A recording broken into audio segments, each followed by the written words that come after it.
எந்த சூழ்நிலையிலையும் வேர் கொடுக்கிற ஒரு இடத்துக்கு நம்ம வரணும். உபவாசத்தை கூட்டணும், கமிட்மெண்ட்டை கூட்டணும், பிரதிஷ்டையை கூட்டணும், அர்ப்பணிப்பை கூட்டணும், ஆண்டவருக்காக செயல்படுறதை கூட்டணும். நம்ம வாழ்க்கையில் ஏன் தோல்வினா, அந்தரங்க ஜெபத்தில் தோல்வி, அந்தரங்க விசுவாசத்தில் தோல்வி, அந்தரங்கத்தில் தேவனோடு இருக்கிற உறவுல தோல்வி, அந்தரங்கத்தில் தேவ பிரசனத்தை உணர்றது தோல்வியாக இருந்தனால குடும்பத்தில் எடுக்கிற முயற்சிகளை தோல்வி அடைகிறோம், எடுக்கிற பிரயாசங்களில் தோல்வி அடைகிறோம். அந்தரங்கத்தில் ஜெயம். ஒரு தேவ பிள்ளை என்றைக்கு தனி ஜெப அறைகளை ஜெயிக்கிறாங்களோ அவங்க தான் தேசத்தில் ஜெயிக்க முடியும், அவங்க தான் குடும்பத்தில் ஜெயிக்க முடியும், அவங்க தான் பட்டணத்தில் ஜெயிக்க முடியும். அவசரப்பட்டு ஏதாவது ஒன்று செஞ்சிடக்கூடாது.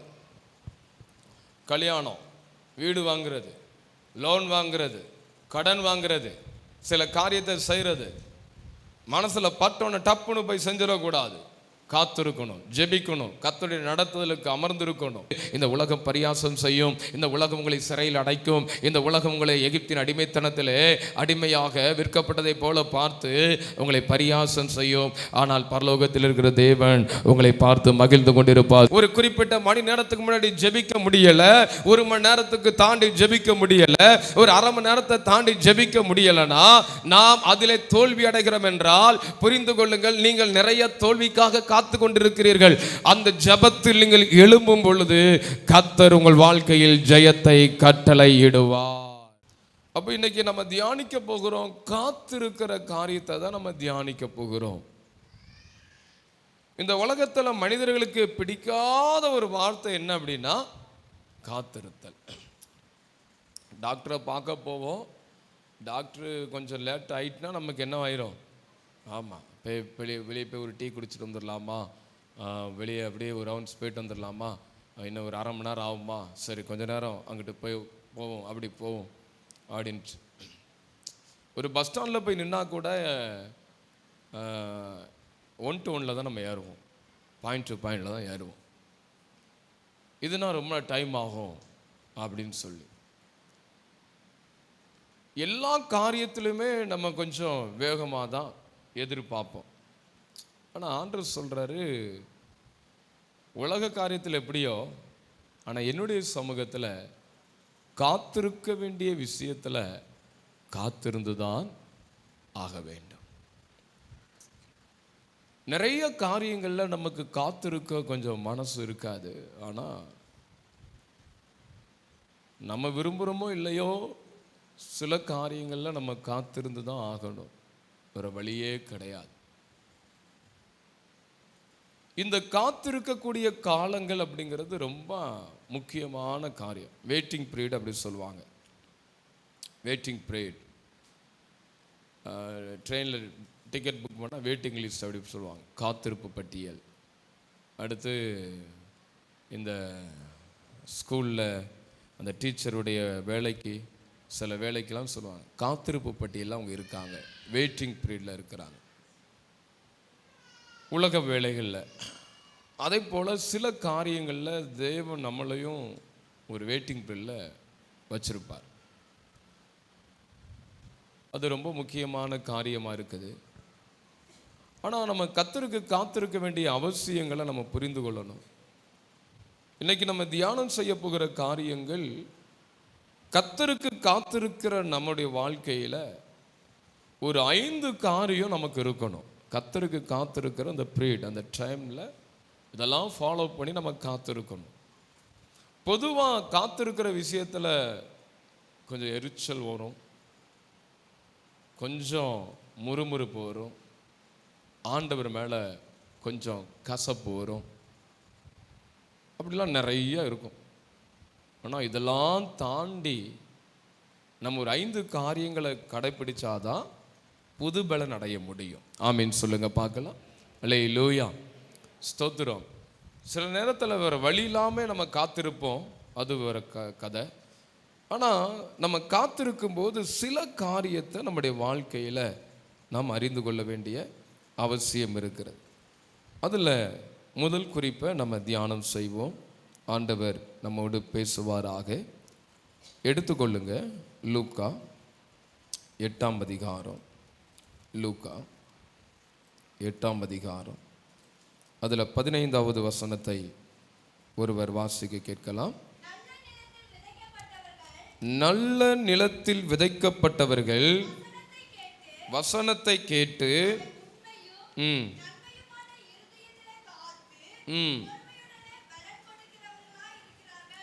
வசனத்தை கேட்கிறவங்க அதை உண்மையும் நன்மையுமான இருதயத்தில் காத்து பொறுமையுடனே பலன் கொடுக்கிறவர்களா இருக்கிறாங்க அப்படிங்கிறத நம்ம பார்க்கிறோம்.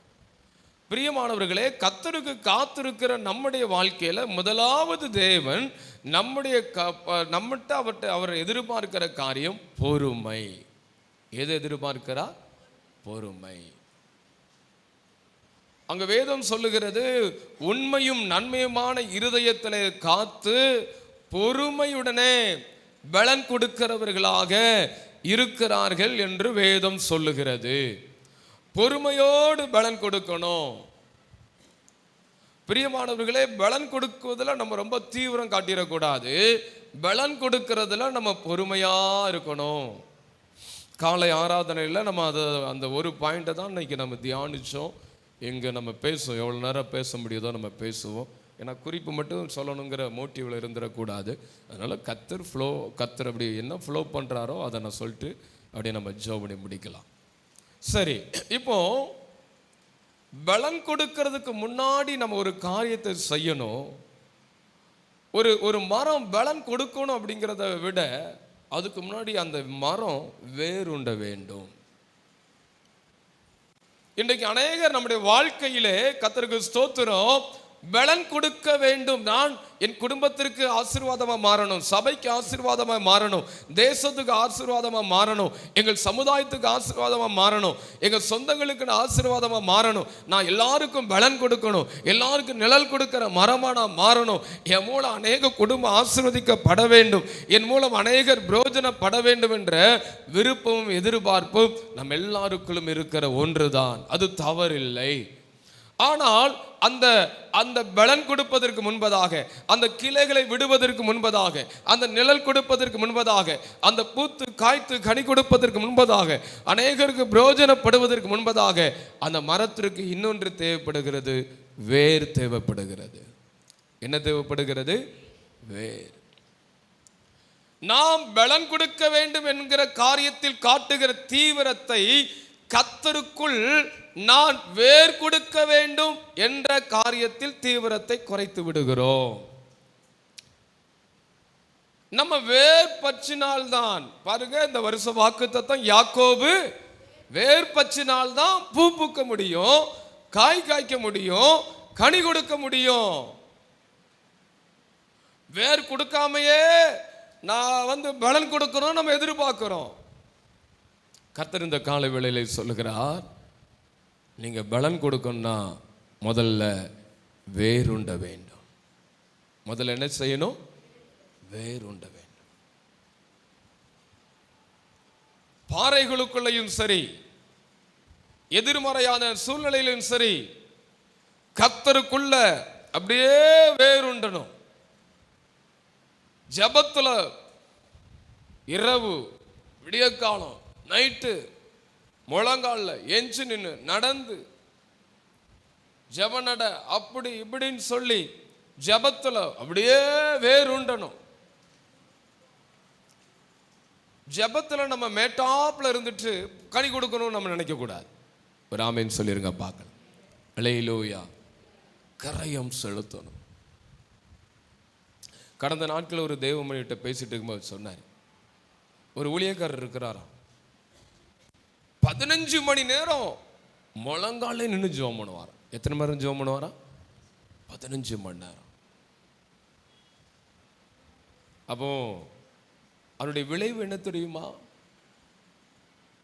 அவருடைய விளைவு என்ன? சில மாவட்டங்களை கர்த்தர் அந்த ஊழியக்காரர் கையில் இப்போ கொடுத்திருக்கிறார். ஆமென் சொல்லுங்க பார்க்கலாம். சில மாவட்டத்திற்கு அவருடைய ஊழியங்களை கர்த்தர் எழுப்பி இருக்கிறார். சில ஆயிரங்களை கர்த்தர் கொடுத்திருக்கிறார் மக்களை.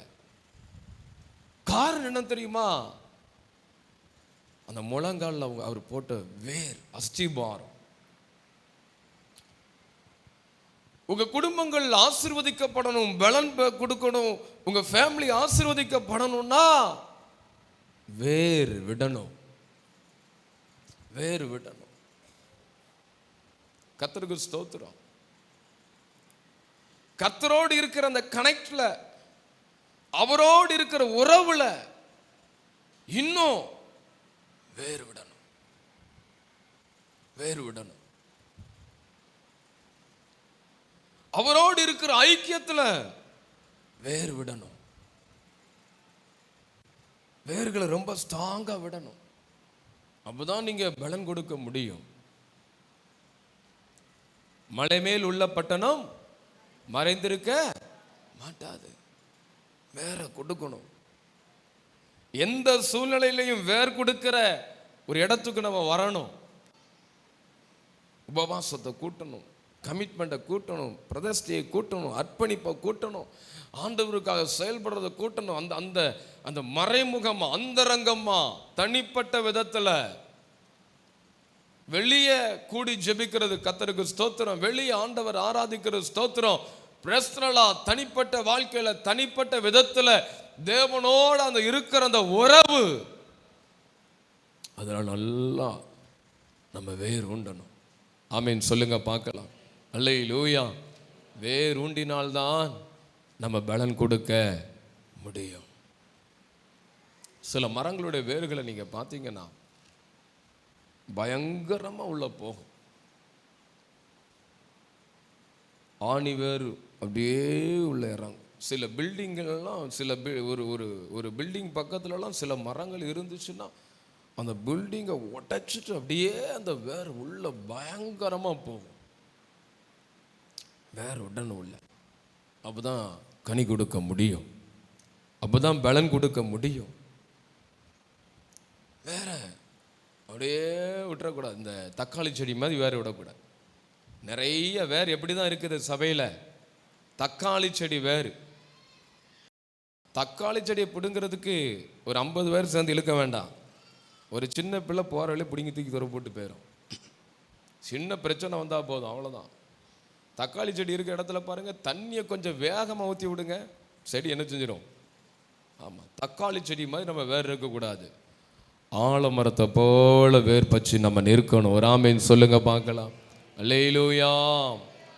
அதுதான் ஆண்டவர் சொல்றாரு. அங்க வேதத்தில் எழுதப்பட்டிருக்குது பாருங்க. அந்த 15ஆம் வசனத்தை கவனிச்சிங்கன்னா, அதை உண்மையும் நன்மையுமான இருதயத்தில் காத்து, உண்மையும் நன்மையுமான இருதயத்தில் காத்து, உள்ள வச்சு, விசுவாசத்தை காத்து, ஜபத்தை காத்து கொண்டு, பரிசுத்தத்தை காத்து கொண்டு, சாட்சி உள்ள ஜீவியத்தை காத்து கொண்டு, நாவை காத்து கொண்டு, இருதயத்தை காத்து கொண்டு, அவருக்குள் இருக்கிற விசுவாசத்தை காத்து கொண்டு, ரட்சிப்பை காத்து கொண்டு, தேவன் கொடுத்த தரிசனத்தை காத்து கொண்டு, தேவன் கொடுத்த திட்டங்களை காத்து கொண்டு, கர்த்தர் உங்க மேல வச்ச தீர்க்கதரிசன வார்த்தைகளை காத்து கொண்டு, அப்படியே அதில் வேர் பற்றி கொண்டே இருக்க வேண்டும். காலங்கள் வரும் பொழுது, நாட்கள் வரும் பொழுது, ஆண்டவர் உங்களை கொண்டு பெரிய காரியத்தை தேசத்தில், பட்டணத்தில் நிச்சயமாய் அவரால் செய்ய முடியும். நம்புறங்க மாத்திரம் நல்ல கைகளை தட்டி கர்த்தரை ஸ்தோத்திரம் பண்ணுங்க. நல்ல கைகளை தட்டி, ஆண்டவரே நான் உமக்குள் வேர் பற்றி நிற்கத்தக்கதாய் எனக்கு ஒரு கிருபையை நீ தருவீராக. எத்தனை ராமேன்னு சொல்றீங்க? நல்லா வேர் விட்டு நிற்கணும். அதுதான் தேவன் சொல்றாரு பாருங்க. யோவான் சுவிசேஷ புஸ்தகம் எடுத்துட்டீங்கன்னா அங்கே 15ஆம் வசனம் நம்ம எல்லாருக்கும் தெரிந்த ஒரு வசனம். அங்கே வேதம் சொல்லுகிறது 4வது வசனம், என்னை நிலைத்திருங்கள், நானும் உங்களில் நிலைத்திருப்பேன். கொடியானது திராட்சை செடியில் நிலைத்தராவிட்டால் அது தானாய், ஆமாம், நீங்களும் என்னை நிலைத்தராவிட்டால் தானாக என்ன செய்ய முடியாது. அப்போ என்னை நிலைத்திருங்கள், நானும் உங்களில் நிலைத்திருப்பேன். அப்படின்னா என்னோ நீங்களும் என் கூட நிலைத்திருங்க, கனெக்ட்ல இருங்க. எப்படி ஒரு பூமிக்குள்ள ஒரு வேர், ஒரு மரத்தினுடைய வேர் கனெக்ட்ல இருந்தாதான் அந்த பூமிக்குரிய சத்தத்தை என்ன செய்ய முடியும், எடுத்து ரிஃப்ளெக்ட் ஆக்க முடியும், பலன் கொடுக்க முடியும், அது செயல்படுத்த முடியும்.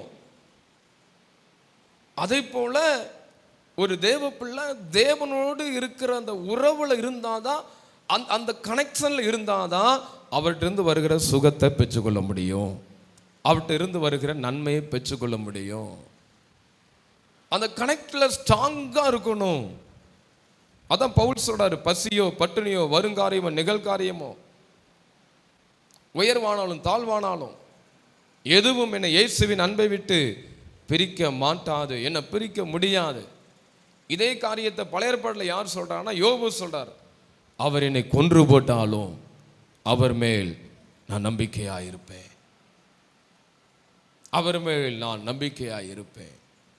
யோபுலாம் ரொம்ப கனெக்ட்ல இருந்தார், ஆண்டவர்கிட்ட ரொம்ப ஸ்ட்ராங்கா அவர்கிட்ட கனெக்ட்ல இருந்தார். தாவீது அவங்களாம் ரொம்ப கனெக்ட்ல இருந்தாங்க தேவனோட. இந்த வனாந்தரத்தில் இருந்தாலும் சரி, அரண்மனையில் இருந்தாலும் சரி, எங்க இருந்தாலும் அவங்க தேவனோட அந்த உறவுக்குள்ள அப்படி அந்த கனெக்ட்ல அவங்க இருந்தாங்க. அந்த அந்த பிரசன்னத்துக்குள்ள அவரோடு இருக்கிற அந்த ஐக்கியத்தில் இருந்தாங்க. அதனால தான் தேசத்துக்கு அவங்க ஆசீர்வாதமா மாறினார்கள். ஆமென் சொல்லுங்க. அல்லேலூயா. தாவீது தேசத்துக்கு ஆசீர்வாதமா மாறினார்னா அவருடைய அந்தரங்கத்தில் ஜெயித்தான். அவன் அந்தரங்கத்திலே கரடியை ஜெயித்தான், அந்தரங்கத்திலே சிங்கத்தை ஜெயித்தான். அதனால தான் வெளியரங்கமாக கோலியாத்தை அவனால் மேற்கொள்ள முடிந்தது. நம்ம வாழ்க்கையில் ஏன் தோல்வினா, அந்தரங்க ஜெபத்தில் தோல்வி, அந்தரங்க விசுவாசத்தில் தோல்வி, அந்தரங்கத்தில் தேவனோடு இருக்கிற உறவுல தோல்வி, அந்தரங்கத்தில் தேவ பிரசனத்தை உணர்றத தோல்வியாக இருந்தனால குடும்பத்தில் எடுக்கிற முயற்சிகளை தோல்வி அடைகிறோம், எடுக்கிற பிரயாசங்களில் தோல்வி அடைகிறோம். அந்தரங்கத்தில் ஜெயம். ஒரு தேவ பிள்ளை என்றைக்கு தனி ஜப அறைகளை ஜெயிக்கிறாங்களோ அவங்க தான் தேசத்தில் ஜெயிக்க முடியும், அவங்க தான் குடும்பத்தில் ஜெயிக்க முடியும், அவங்க தான் பட்டணத்தில் ஜெயிக்க முடியும், அவங்க தான் தன்னுடைய எதிர்காலத்தில் ஜெயம் எடுக்க முடியும். எத்தனை நம்புறீங்க? சத்தம் ஆமென் சொல்லுங்க. அல்லேலூயா. யோவான் எழுதப்பட்டிருக்கிறது, நீயோ உன் அறை கதவை பூட்டி அந்தரங்கத்தில் இருக்கிற உன் பிதாவை நோக்கி கூப்பிடு, அவரை நோக்கி ஜெபம் பண்ணு, அப்பொழுது அந்தரங்க ஜெபத்திலே அந்தரங்க ஜெபறையிலே போராடினால் வெளியரங்கமாய் பலன் உண்டாகும். கர்த்தருக்கு ஸ்தோத்திரம். எப்படி அந்தரங்கத்தில் இருக்கிற வேர் வெளியரங்கமாய் பலனை கொண்டு வருகிறதோ, எந்த ஒரு விசுவாசி தேவனுடைய சமூகத்திலே அந்தரங்கமாய் மணிக்கணக்காக கர்த்தருடைய பாதத்தில் அமர்ந்திருக்கிறார்களோ அவர்கள் குடும்பம் பெரிய ஜெயத்தை நிச்சயமாய் காணும். எத்தனை ஆமென் சொல்றீங்க? இதே திருச்சபையில் ஒரு குறிப்பிட்ட நபர் என்ற சொன்ன காரியம், அவர்கள் ஒவ்வொரு நாளும் மதியம் 2 to 3 மணி நேரம் தொடர்ச்சியாக ஜெபித்ததின் விளைவு ஒரே வருஷத்தில் 4 லட்சம் ரூபாய் கடனை அவர்கள் அடைத்தார்கள். சாட்சி இருக்கிறது.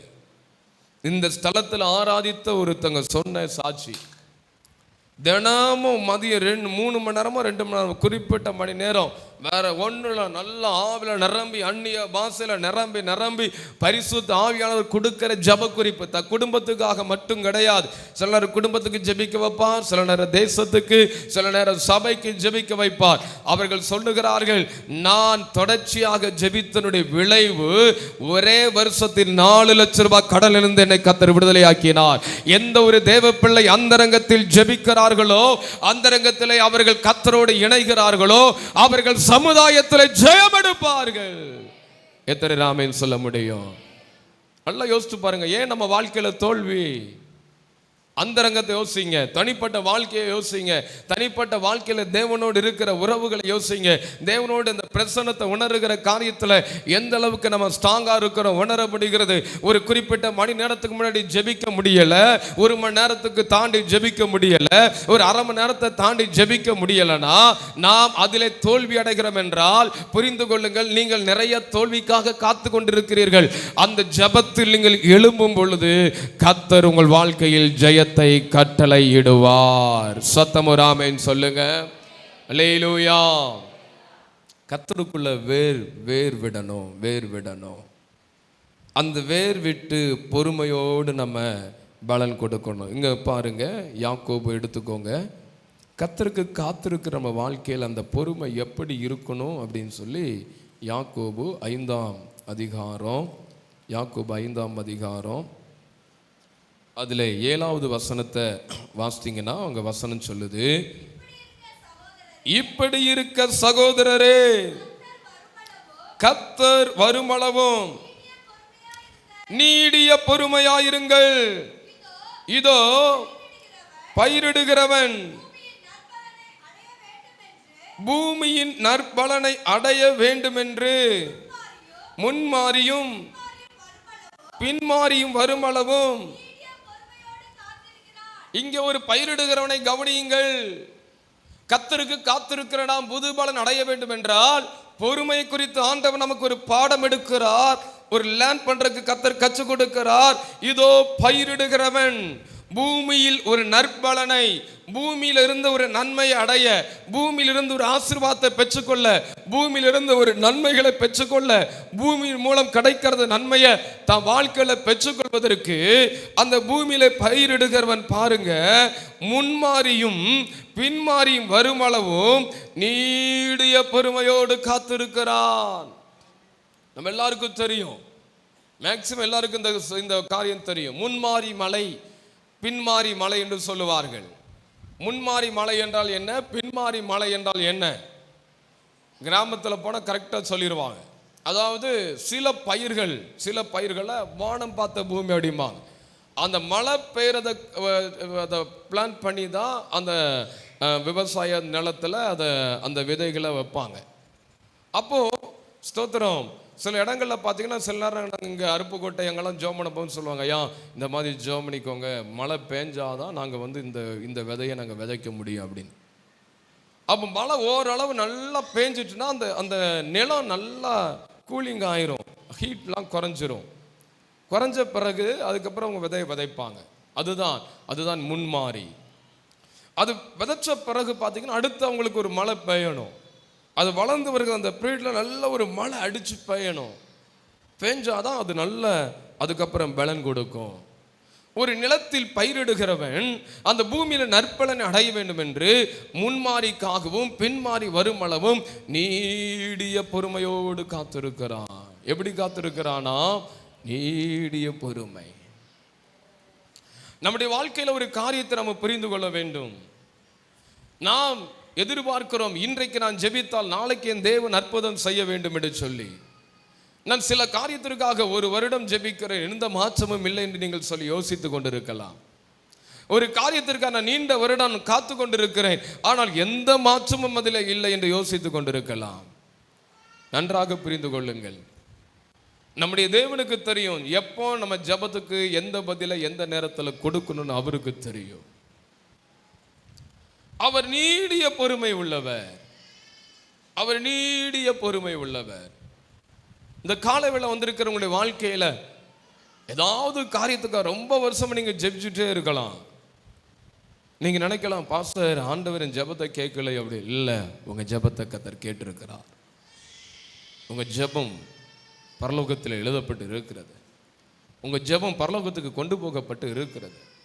ஆனால் அந்த பதிலை எந்த டைமில் கொடுக்கணுங்கிறத அதை நம்ம தீர்மானிக்க முடியாது.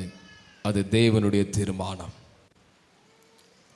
எந்த நேரம் அந்த பதிலை கொடுக்கணும்னு அவருக்கு பிரியமா அப்போ கொடுப்பார், சரியா கொடுப்பார். ஆனால் அவருக்கு தெரியும்.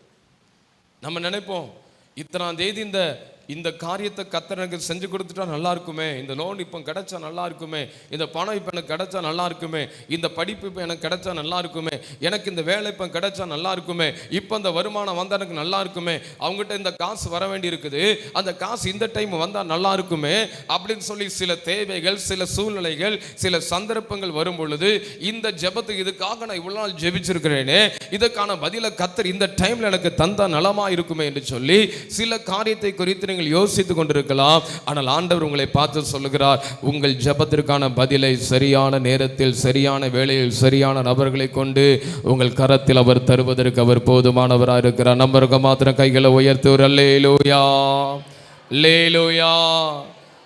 ஜெபித்துக் கொண்டே இருங்கள், ஜெபித்துக் கொண்டே இருங்கள். கர்த்தருக்கு ஸ்தோத்திரம். அவன் நீடிய பொறுமையோடு அவன் காத்திருக்கிறானே. ஆண்டவர் இதில் இருந்து நமக்கு போதிக்கிறார்.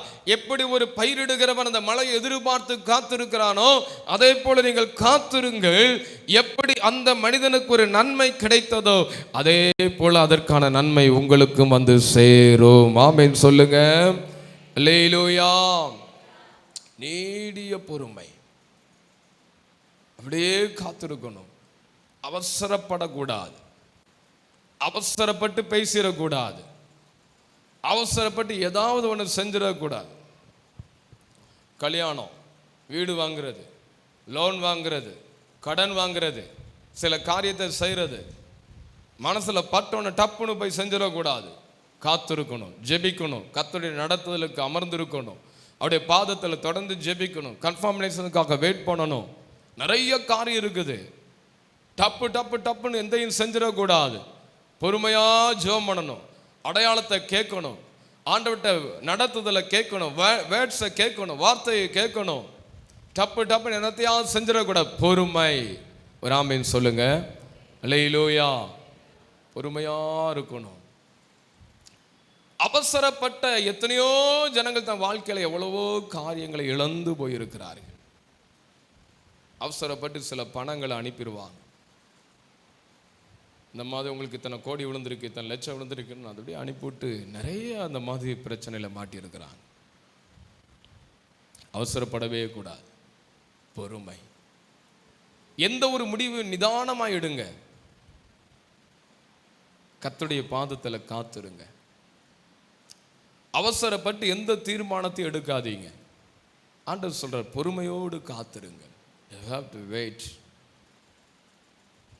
சிலர் சொல்லுவாங்க, இந்த பொருளை சிஸ்டர் நீங்கள் வாங்கலன்னா வேற யாராவது வாங்கிடுவாங்க, இந்த ஒரு வீடு விலைக்கு வருது, இது நீங்கள் வாங்கலாம். நிறைய பேர் கேட்டுகிட்டே இருக்காங்க. கர்த்தருக்கு சித்தம் பண்ணால் அது நம்ம கைக்கு வரணும்னா இருக்கும். ஒருவேளை 5 பேர் கை மாறி போனாலும் என் கைக்கு வரணும்னா அந்த நேரத்தில் எனக்கு அந்த பணத்தை கொடுத்து அந்த வீட்டை வாங்க கர்த்தர் எனக்கு உதவி செய்வார். அப்படி சொல்லுங்க. பதற்றப்பட்டு இப்போ எந்த காரியத்தையும் செஞ்சிடக்கூடாது. யார்கிட்டையும் பேசுகிற மட்டும் கொஞ்சம் பொறுமையாக பேசுங்க. ஆமாம், டப்பு டப்பு டப்புன்னு பேசாதீங்க. யோசித்து பேசுங்க. வார்த்தைகளை சிதற விடாதிருங்கள். வார்த்தைகளை அள்ளி கொட்டாதிருங்கள். குடும்பங்களில், பிள்ளைங்களுக்குள்ள. ஆமீன், ஸ்தோத்திரம். பெற்றோர், பிள்ளைகள், கணவன், மனைவி டப்பு டப்பு டப்புன்னு பேசக்கூடாது.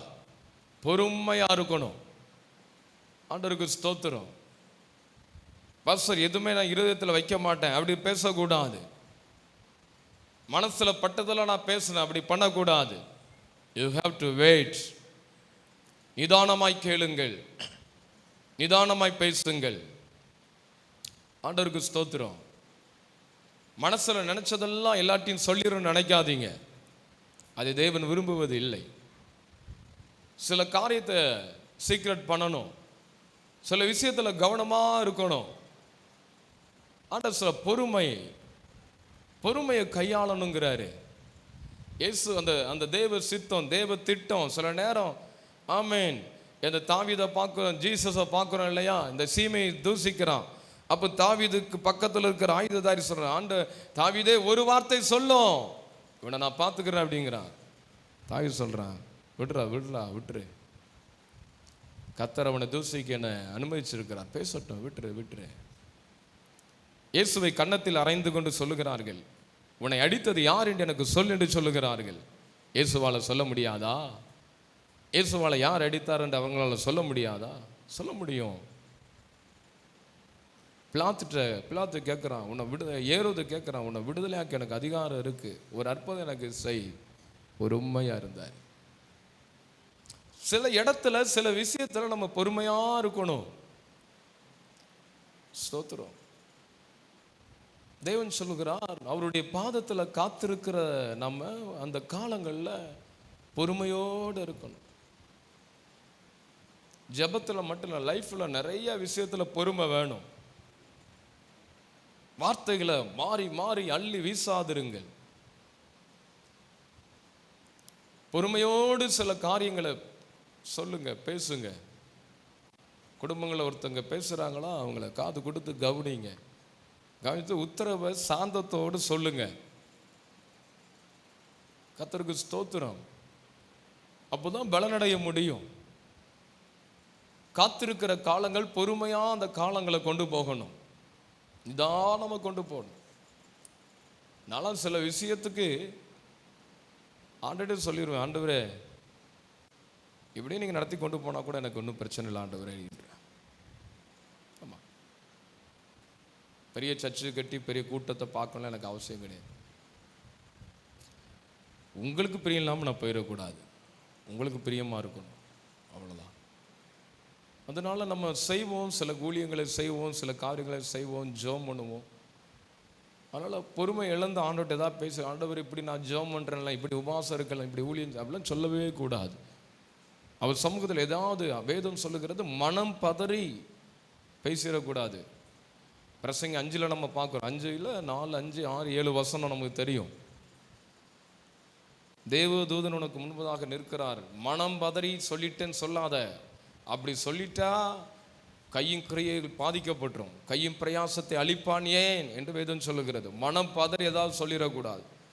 தேவ சமூகத்திலையும் சரி மற்றவங்ககிட்டையும் சரி பதறி எதையும் சொல்லிடக்கூடாது. நிதானமாய் முடிவெடுக்க வேண்டும், பொறுமையாய் முடிவெடுக்க வேண்டும். கர்த்தருக்கு ஸ்தோத்திரம். ஆண்டவர் சொல்றார், சமுதாயத்தில் ஒரு பொறுமை, குடும்பத்தில் ஒரு பொறுமை, சபையில் ஒரு காரியத்தில் ஒருத்தர் பேசும்போது பொறுமையா பேசணும், பொறுமையா பேசணும், பொறுமையை கையாளணும். ஆண்டவர் எதிர்பார்க்கிற நீடிய பொறுமை. லூக்கா 18 நமக்கு தெரியும், 1ஆம் அதிகாரம் 1ஆம் வசனத்திலிருந்து 7, 8, 9, 10 வசனங்கள் வரை சொல்லப்படுகிறது. ஒரு ஏழை விதவை, ஒரு நியாயாதிபதி. இந்த காலத்தில் இருக்கிற மாதிரி நீதிமன்றத்துக்கு தேடி போக மாட்டாங்க. அன்னைக்கெல்லாம் நியாயாதிபதிகள் கொஞ்ச நாள் இந்த கிராமத்தில் இருப்பாங்க, அடுத்து கொஞ்ச நாள் அந்த இன்னொரு கிராமத்துக்கு போவாங்க. அப்பப்போ அந்த கிராமத்துக்கு வரப்போ அவர்கிட்ட நியாயத்தை கேட்டுக்கிடணும். இப்போ இருக்கிற மாதிரி நீதிமன்றம் மாதிரி ஒரே இடத்துல அப்படிலாம் கிடையாது, அப்படியே இருக்கும். அப்போ இந்த நியாயாதிபதி ஒருத்தர் இருக்கிறாரு, அவர் ஒவ்வொரு கிராமமாக ஒவ்வொரு மாதமாக மாறி மாறி போய்கிட்டு இருக்கிறார். போகிற இடம்லாம் அந்த தாய் அப்படியே ஏழை விதவை அப்படியே தேடி தேடி போய் ஒரு நியாயத்தை கேட்குறாங்க. அந்த காலங்களில் நியாயாதிபதிகளுக்கு ஒரு காரியம் உண்டு, விதவைகளுடைய நியாயத்தை சீக்கிரமாக அவங்க செஞ்சிடணும். விதவைகள் திக்கச்சவர்கள், அவங்களுக்கு தான் முன்னுரிமை கொடுக்கணும், அவங்களுக்கு தான் ஃபஸ்ட்டு முன்னுரிமை கொடுக்கணும். ஏன்னா வேதத்தில் அது சொல்லப்பட்டிருக்கிறது. அந்த அந்த லேவியராமத்தில் சொல்லும்போது ஆண்டவர் அதெல்லாம் சொல்கிறார். அதை பேஸ் பண்ணி தான் அவங்க நியாயத்தை சொல்லுவாங்க.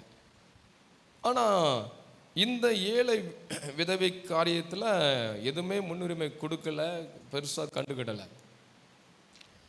இப்படியாக சொல்லப்படுகிறது. அந்த விதவைக்கு இருந்த கணவர் மரிச்சு போகிறாரு. அந்த அந்த அந்த அந்த கணவருடைய சொத்து யாருக்கு சேரணும்னா அந்த விதவைக்கு தான் சேரணும். ஆனால் அந்த விதவையுடைய கணவர் கூட பிறந்தவங்க தனக்குன்னு எடுத்துக்கிடுறதுக்கு அவங்க முயற்சி பண்ணுறாங்க, பல காரியம். அதுக்காக இந்த இவங்களை திருமணம் பண்ண போகிறேன் அப்படி இப்படிங்களாம் ரொம்ப ஏமாற்றி சில காரியங்கள் செய்கிறாங்க, மிரட்டுறாங்க, பயங்கரமாக பண்ணுறாங்க.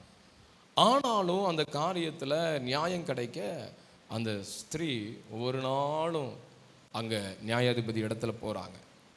கர்த்தருக்கு ஸ்தோத்திரம். வேதம் சொல்லுகிறது, ஆண்டவர் நீடிய பொறுமை உள்ளவராய் இருந்து, நீடிய பொறுமை உள்ளவராய். இந்த கால வேளையில் ஆண்டவர் நம்மளை பார்த்து சொல்றாரு, கர்த்தருக்கு காத்திருக்கிற நீங்களும் நானும் மிகுந்த பொறுமையோடு காத்திருக்க வேண்டும். எப்படி காத்திருக்க வேண்டும்? நீடிய பொறுமை. ஆண்டவரிடம் சொல்லுங்க, பொறுமையா இருக்க எனக்கு பலன் தாரும், பொறுமையா இருக்க எங்களுக்கு கிருபை தாரும். மிகுந்த பொறுமையோடு ஒவ்வொரு காரியங்களையும் நாங்கள் கையாள்வதற்கு எங்களுக்கு நீங்கள் கிருபைகளை நீங்கள் தரணும் சுவாமி, அப்படி நம்ம ஜெபிக்கணும். அப்போ முதல் காரியம் என்னன்னா, கர்த்தருக்கு காத்திருக்கிறவங்க எப்படி காத்திருக்கணுமா? பொறுமையோடு காத்திருக்கணும். ரெண்டாவது எப்படி காத்திருக்கணும் அப்படின்னா, ஓசியா தீர்க்க தரிசன புஸ்தகம் 3ஆவது அதிகாரம். ஓசியா 3ஆம் அதிகாரம், அதில் 3ஆவது வசனம். ஓசியா எடுத்துக்கோங்க, 3ஆம் அதிகாரம் 3ஆவது வசனம். ம் ம் ம் கர்த்தருக்கு ஸ்தோத்திரம். இங்கே கர்த்தர் சொல்றாரு, இஸ்ரவேலை நோக்கி ஆண்டவர் சொல்ற காரியம், நீ வேசித்தனம் பண்ணாமலும் ஒருவனையும் சேராமலும் அநேக நாள் எனக்காக காத்திரு, உனக்காக நானும் காத்திருப்பேன். கர்த்தருக்கு ஸ்தோத்திரம். ஆண்டவருடைய நாமம் மகிமைப்படுவதாக. ஒருவனையும் சேராமலும் அநேக நாள் எனக்காக காத்திரு, உனக்காக நானும் காத்திருப்பேன். ஆண்டவர் சொல்லுகிறார், ரெண்டாவது, முதல்ல பொறுமையோடு காத்திருக்கணும், ரெண்டாவது பரிசுத்தத்தோடு காத்திருக்க வேண்டும். எப்படி காத்திருக்க வேண்டும்? பரிசுத்தத்தோட. பரிசுத்தம் நம்முடைய வாழ்க்கையில ரொம்ப முக்கியம். இன்னைக்கு நம்ம பரிசுத்தத்தை நம்ம பெருசா எடுத்துக்கிறது இல்லை. பரிசுத்தத்தோட அவர் சமூகத்தில் காத்திருக்கணும். பரிசுத்தம் அப்படிங்கிறது ரொம்ப முக்கியம். அவர் கர்த்தருடைய விஷயத்தில் ரொம்ப முக்கியம். பரிசுத்தம் அவருக்கு ரொம்ப பிடிக்கும். ஒரிஜினலான பரிசுத்தம் நம்மகிட்ட இருக்கணும். உண்மையான ஒரு பரிசுத்தம் நம்மகிட்ட இருக்கணும். ஆண்டவர் சொல்றாரு, எனக்கு காத்திருக்கிறது எவ்வளவு முக்கியமோ அந்த காத்திருப்பில் என்ன இருக்கணும்? பரிசுத்தம் இருக்கணும். புதிய ஏற்பாட்டு காலங்களில் மேசியாவுக்காக ஜனங்கள் காத்து கொண்டிருந்தாங்க. அதில் அன்னை மரியாள், அவங்க ரொம்ப பரிசுத்தமானவங்க, ரொம்ப பரிசுத்தமானவங்க. ஆண்டவருக்காக தன் அவ்வளவாய் அர்ப்பணித்திருந்தவர்கள். அதை காத்திருந்த அவங்க வாழ்க்கையில் ஜீசஸ் பரலோக தேவ திட்டம் அவங்க வாழ்க்கையில் நடந்துச்சு. பரிசுத்தத்தோடு காத்திருக்கணும். கரைப்படிந்த கைகளோடு அல்ல, கசப்பு நிறைந்த இருதயத்தோடு அல்ல. ஆமா, யார் மேலேயாவது கசப்பு வைராக்கியத்தை வச்சுட்டு நான் கர்த்தருக்கு காத்திருக்கிறேன்னு சொன்னீங்கன்னா நீங்க ஏமாந்து போயிடுவீங்க, ஏமாந்து போயிடுவீங்க. சில நேரம் சில வேலைக்கு போகிறவங்க, இன்டர்வியூ அட்டன் பண்ண போகிறவங்க என்ன பண்ணுவாங்கன்னா, காலையிலே இன்டர்வியூ போயிடுவாங்க. அப்போ இன்டர்வியூ ஒவ்வொருத்தரையும் அட்டன் பண்ணிட்டே இருப்பாங்க. இவங்க ரவுண்ட்ஸ் வரும்.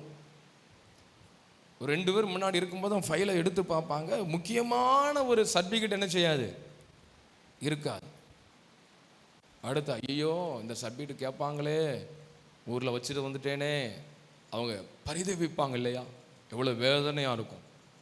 ரொம்ப வெளியூர்லேருந்து பெறப்பட்டு போய் இன்டர்வியூ அட்டன் பண்ண உட்காந்து இந்த சர்டிஃபிகேட் இல்லைன்னா முடியாது. அப்போது அந்த இன்டர்வியூ அட்டன் பண்ணுறதுக்கு முன்னாடி ஒரு பரிதவிப்பு இருக்கும் தெரியுமா? அப்போ இவ்வளோ நாள் வெயிட் பண்ணது, இவ்வளோ நேரம் வெயிட் பண்ணது வேஸ்ட்டாக போயிட்டே. அதே போல தான் பரிசுத்தம் இல்லாமல் காத்திருந்து பரலோகத்தை இழந்துடக்கூடாது. பரிசுத்தத்தோடு நம்ம காத்திருக்கணும். பரிசுத்தத்தை மாத்திரம் எந்த காரியத்துக்கும் காம்ப்ரமைஸ் பண்ணவே கூடாது, விட்டு கொடுக்கவே கூடாது. பரிசுத்தத்தோடு ஆண்டவர் சொல்றார் பாருங்க, நீ வேசித்தனம் பண்ணாமலும் ஒருவனையும் சேராமலும் அநேக நாள் எனக்காக காத்திரு, உனக்காக நானும் காத்திருப்பேன். கர்த்தருக்கு ஸ்தோத்திரம். 5ஆம் வசனம் பார்க்கிறோம். பின்பு இஸ்ரவேல் புத்திரர் திரும்பி தங்கள் தேவனாகிய கர்த்தரையும் தங்கள் ராஜாவாகிய தாவீதையும் தேடி கடைசி நாட்களில் கர்த்தரையும் அவருடைய தயவையும் நாடி வருவார்கள். வருவார்கள். காத்திருக்கிற காலத்தில் பரிசுத்தத்தை காத்துக்கிடணும். பரிசுத்தம் நம்ம வாழ்க்கையில் மிஸ் ஆகிடவே கூடாது. நம்மளை சுற்றி இருக்கிற உலகம் அக்கிரம நிறைஞ்ச உலகம், பாவம் நிறைஞ்ச உலகம். செல்போன், டிவி, வால் போஸ்ட், பார்க்கிற காரியங்கள் அவ்வளவு அவ்வளவு அவ்வளவு அசிங்கமான ஒரு உலகத்தில் நம்ம வாழ்ந்துட்டு இருக்கிறோம். சாத்தான் ஈஸியாக நம்ம டேக் பண்ணிடுவான். நம்ம நினைப்போம் நம்ம பரலோகம் போயிடுவோம். சில நேரம் அதில் நம்மளை போட்டு லாக் பண்ணிட்டு இவன் நம்ம ஆளுன்ட்டு அவன் பாடல வச்சு ரிசர்வ் பண்ணி வச்சுருப்பான் சிலவன். ஸ்தோத்திரம். நம்ம ரொம்ப கவனமாக இருக்கணும். பரிசுத்தத்தை ஒரு நாள் விட்டு கொடுக்காதீங்க. எவ்வளவு உபத்திரவம் வந்தாலும், எவ்வளவு நெருக்கங்கள் வந்தாலும், அந்த யோசேப்பு பரிசுத்தத்தை விட்டு கொடுக்கல.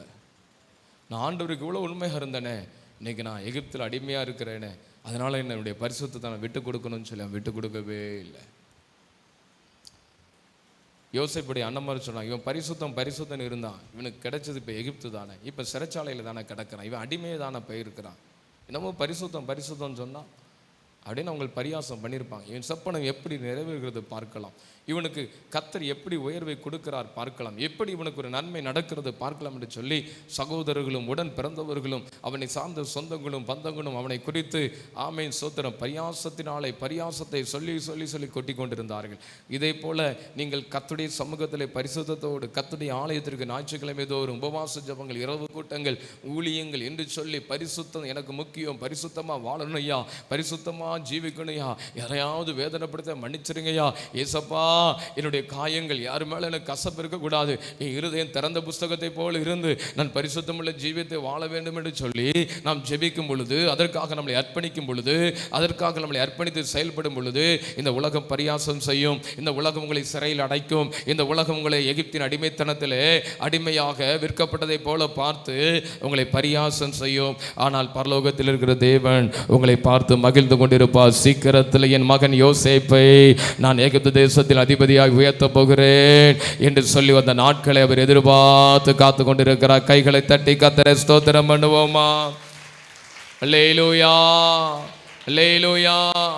சொந்தங்களும் பந்தங்களும் கூட படிக்கிறவங்களும் கூட வேலை பார்க்குறவங்களும் உங்களை பரியாசம் பண்ணலாம். என்னமோ பரிசுத்தமா, என்னமோ இவர் குடிக்க மாட்டாரா, என்னமோ இவர் சீரட் அடிக்க மாட்டாரா, என்னமோ இவங்கெல்லாம் சினிமா பார்க்க மாட்டாங்களா, என்னமோ இவங்க சீரியல் பார்க்க மாட்டாங்களா, ஆமாம் ஓவராக தான் பண்ணுறாங்க அப்படின்னு சொல்லி ஆமாம் சில நேரங்களிலே சில இடங்களிலே சில ஃபங்க்ஷன் வீடுகளிலே நீங்கள் நிராகரிக்கப்படலாம், புறக்கணிக்கப்படலாம், அவமானப்படுத்தப்படலாம்.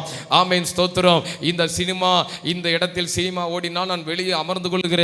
ஆமென். சில நேரத்தில் அப்படிப்பட்ட சூழ்நிலைகள் வரும் பொழுது அந்த நேரத்தில் ஒரு தீர்மானம் எடுத்துக்கொண்டு வரும்போது இந்த உலகம் பரியாசம் செய்யும் போது நீங்கள் புரிந்து கொள்ளுங்கள், தேவன் உங்களை அடுத்த ஒரு படி ஏற்றுவதற்கு கர்த்தர் உங்களை ஆயத்தமாக பார்த்து கொண்டிருக்கிறார் என்பதை புரிந்து கொள்ளுங்கள். கைகளை தட்டி கர்த்தரை ஸ்தோத்திரம் பண்ணுவோமா? அல்லேலூயா, அல்லேலூயா. கர்த்தருக்கு ஸ்தோத்திரம். ஒரு 10-15 வருஷத்துக்கு முன்னாடி ஒரு தேவ மனுஷன் என்று சொன்னார். ஏரல்ல அவர் பஸ் ஏறக்கு காத்து கொண்டு இருக்கிறார். 1 மணி நேரத்துக்கு மேல அவர் காத்து கொண்டு இருக்கிறார். 1 மணி நேரம் கழிச்சு ஒரு பிரைவேட் பஸ் வருகிறது. இவர் வேகமாய் போகிறார். ஓடி அந்த பஸ்ல ஏற போறாரு. 1 மணி நேரத்துக்கு மேல காத்திருந்து இடம் பிடிக்க பரிசுத்தாவினர் சொல்றாரு, இந்த பஸ்ல ஏறாத, இல்ல சினிமா பாட்டு ஓடுது, ஏறாத அப்படிங்கிறார். ஆண்டவரே சீக்கிரம் ஊருக்கு போனியா, 1 மணி நேரம் ஆயிட்டு, நீ ஏறாத. அந்த வார்த்தைக்கு அப்படியே கீழ்ப்படிந்தார். அடுத்து 1 மணி நேரத்துக்கு மேலே அவர் காத்திருந்தார். அதுக்கப்புறம் தான் ஒரு சாதாரண ஒரு கவர்மெண்ட் பஸ், ஒரு டவுன் பஸ் வந்து அதில் ஏறி தூத்துக்குடி அவர் கடந்து வந்திருக்கிறார். அன்றைக்கு இரவு ஜெபிக்கிற வேளையில் அவர் மேலே பரிசுத்த ஆவியினுடைய அபிஷேகம் அன்றைக்கு தான் பலமாக இறங்கி இருக்கிறது. அல்லேலூயா. அவர் சொன்னார், அன்னைக்கு இரவு தான் என்னை கர்த்தர் ஊழியத்துக்கு என்னை தெரிந்து கொண்ட நாள் அப்படின்னு சொன்னார். ஏன் தெரியுமா? அந்த பஸ்ஸில் போய் ஏற போயிட்டு ஆவியானவர் சொன்ன உடனே சினிமா பாட்டதில் பாடும் அந்த சத்தம் என் காதில் விழக்கூடாது, என்னுடைய காதில் பரிசுத்த சத்தம் மட்டும் கேட்கணும்னு சொல்லி கூட 1 மணி நேரம் ஆனாலும் பரவாயில்ல அப்படின்னு சொல்லி அமர்ந்ததை பார்த்தார். ஆண்டவர் பார்த்தார், இதுதான் எனக்கு தேவையான மகன், இந்த பிள்ளை தான் எனக்கு வேணும்னு சொல்லி செலக்ட் பண்ணிட்டார். ஒரு ஆமேன்னு சொல்லுங்க பார்க்கலாம். அல்லேலூயா. கூட வெயிட் பண்ணவங்க என்ன சொல்லியிருப்பாங்க, கூட இருந்தவங்க என்ன சொல்லியிருப்பாங்க, என்னையா சினிமா பாட்டு, அது ஒரு பாட்டில் பாட, நீ பாட்டு ஒரு பக்கம் உட்கார்ந்து போக வேண்டியதானே, என்னமோ பரிசுத்தம் சொல்லி பரியாசம் செய்திருப்பார்கள். ஆனால் கர்த்தர் அதை ஆமென், உலகம் அப்படி பரியாசம் செய்யும், ஆனால் கர்த்தர் அப்படி பார்க்க மாட்டார். என் பிள்ளை தமது நாமத்திற்காக காட்டுகிற அந்த வைராக்கியத்தை பார்த்து உனக்கு கொஞ்சம் பலன் இருந்தும் என் நாமத்தை மறுதலியாமல் இருக்கிறதுனால இதோ திறந்த வாசலை உனக்கு வைத்திருக்கிறேன். அல்லேலூயா. நம்ம அதில் ரொம்ப முக்கியமாக நம்ம கவனிக்கணும், செல்ஃபோனை சாதாரணமாக நம்ம ஹேண்டில் பண்ணுறோம். ஒரு இதுதானே, இது சின்ன கருத்து தானே, எல்லாம் போயிட்டு இருப்போம். ஆமாம். ஒரு காலத்தில் டிவியை பிசாசுனோம், டிவியை எங்கே வச்சுருக்கோம்? ஆமாம், டிவியை பிசாசுன்னு சொன்னாங்க. ஆனால் இதில் இதை நம்ம சொல்கிறதுக்கு ஒன்றும் இல்லை. ஆனால் அன்னைக்கு ரட்சிக்கப்பட்டவங்க வீட்டில் டிவி இருந்தாலே அவங்கள ஒரு மாதிரி பார்ப்பாங்க. என்ன நீங்கள் இன்னும் ரட்சிக்கப்படலையா? பொதுவாக அந்த காலங்களில் பாசமாக பிரசங்கம் பண்ணும்போதெல்லாம் எத்தனுடைய டிவி ரட்சிக்கப்பட்டிருக்கிறது, யார் வீட்டிலலாம் டிவி இருக்கிறது, டிவி இருக்கிறவங்க ரட்சிக்கப்படலை, நீங்கள் டிவியை தூக்கி தூர போடுங்க, எப்படி மற்ற காரியங்களை தூக்கி போடுங்களோ அப்படி டிவியை தூக்கி போடுங்கன்னு சொல்லி பிரசங்கித்தேன். இப்போ வேறு வழி இல்லாமல் அதே டிவிக்குள்ளே இப்போ யார் வாரா? ஊழியக்காரங்களும் இப்போ நாங்கள் வர்றோமா இல்லையா? டிவி பார்க்குறது தப்பு நம்ம சொல்லலை. ஆனால் அதில் இடையில ஒரு சினிமா பாட்டு, இடையில ஒரு சீரியல் வர்றதெல்லாம் பெருசாக. சீரியல் என்ன பாச, நாங்கள் சீரியல்லாம் இல்லை, நாங்கள் ரீல்ஸ்லேயே நாங்கள் எல்லாத்தையும் பார்த்து முடிச்சிடறோம் அப்படிங்கிற. ஆமாம், சீரியல்லாம் இப்போ பார்க்குறது இல்லை, அதில் மனம் திரும்பிட்டு அப்பப்போ என்ன செஞ்சிருவோம்? ஆமாம், ரீல்ஸ் அப்படியே பார்த்துக்கிடுவோம். பரிசுத்தத்தை நம்ம தொலைச்சிக்கிட்டே இருக்கிறோம். பாசு பார்க்கல, கூட இருக்கிறவங்க பார்க்கல, உங்கள் குடும்ப நபர்கள் பார்க்கல, உங்களை சுற்றி உள்ளவங்க பார்க்கல. தேவன் கவனிக்கிறார், தேவன் கவனிக்கிறார், தேவன் கவனிக்கிறார். நீ எனக்காக காத்திரு, நானும் உனக்காக காத்திருப்பேன். எப்படி காத்திருக்கணும் ஆண்டவரே? பரிசுத்தத்தோடு காத்திரு. உன் ரட்சிப்பின் வஸ்திரம் கரைபடாமல் நீ காத்திரு. இன்னைக்குள்ள நம்முடைய நிலைமை என்ன தெரியுமா? பிரதான ஆசாரனாகிய யோசுவாவின் நிலைமை தான் நம்முடைய நிலைமை. சகரியா 2 நினைக்கிறேன், சரியா எனக்கு ஞாபகம் இல்லை. வேதம் சொல்லுகிறது, பிரதான ஆசாரனாகிய யோசுவா தேவ சமூகத்தில் அழுக்கு வஸ்திரம் நிற்கிறது. தேவ சமூகம், பிரதான ஆசாரியன், லேவி கிடையாது, ஆசாரியன், பிரதான ஆசாரியன். ஆனா அவனுக்கே தெரியல அவன் என்ன வஸ்திரம் தரித்திருக்கிறான். அழுக்கு, அழுக்கு வஸ்திரம். ஆட்டுக்குட்டியோட இரத்தத்தினால நம்முடைய வஸ்திரத்தை தோய்த்து வெளுத்திருக்க வேண்டும். ஆண்டவர் சொல்றாரு, காத்திருக்கிற காலத்துல புது பலன் அடையணுமா? பரிசுத்தம். நம்ம வாழ்க்கையில பரிசுத்தத்தை விட்டு கொடுக்கவே கூடாது, பரிசுத்தத்தை இழந்து போகவே கூடாது. அவன்கிட்ட ஜெபிக்கணும் எல்லா சூழ்நிலையிலையும். பரிசுத்தத்தை நாங்கள் காத்துக்கொள்ள எங்களுக்கு கிருபைய தாங்க. அழுக்கு வஸ்திரத்தை தரிச்சு நீங்கள் வெயிட் பண்ணுறதுனால பிரயோஜனம் இல்லை. வருகிற ஆண்டவர் நம்மளை அழைத்து கொள்ளாமல் கடந்து போய் விடுவார். நான் உங்களை அறியேன் என்று சொல்லி அப்பொழுது நாம் பரிதபிக்கப்பட்டவங்களாக மாறிடுவோம்.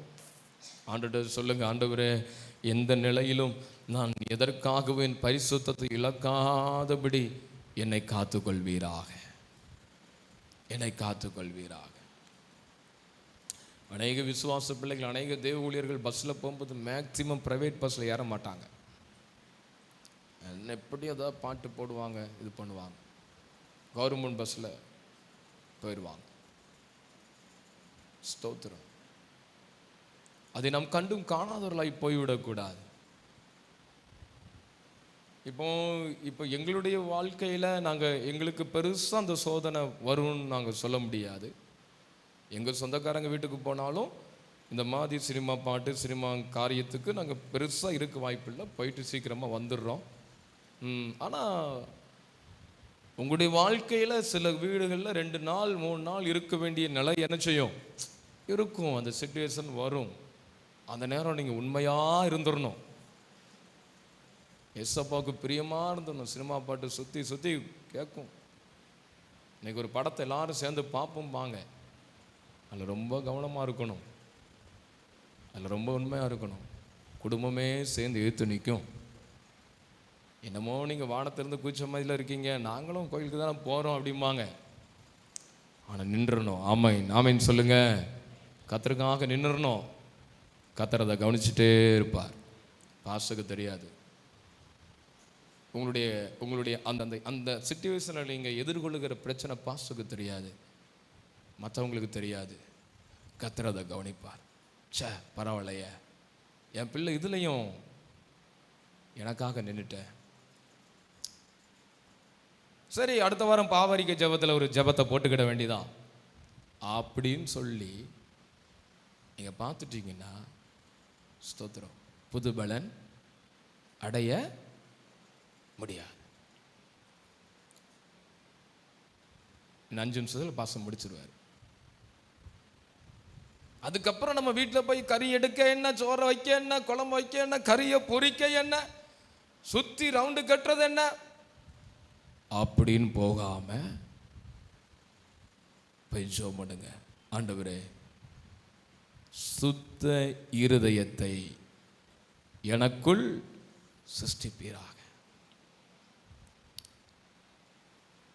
கர்த்தரை மறுதலிச்சிடக்கூடாது. கர்த்தரை மறுதலிக்கிறோம் நம்ம என்ன நினைக்கிறோம்னா, அந்த கிறிஸ்து வந்து துப்பாக்கியை காட்டி இயேசுவை விசுவாசிக்க இல்லையா அப்படின்னு ரத்த சாட்சியில் கேட்குற மாதிரி கேட்பான்.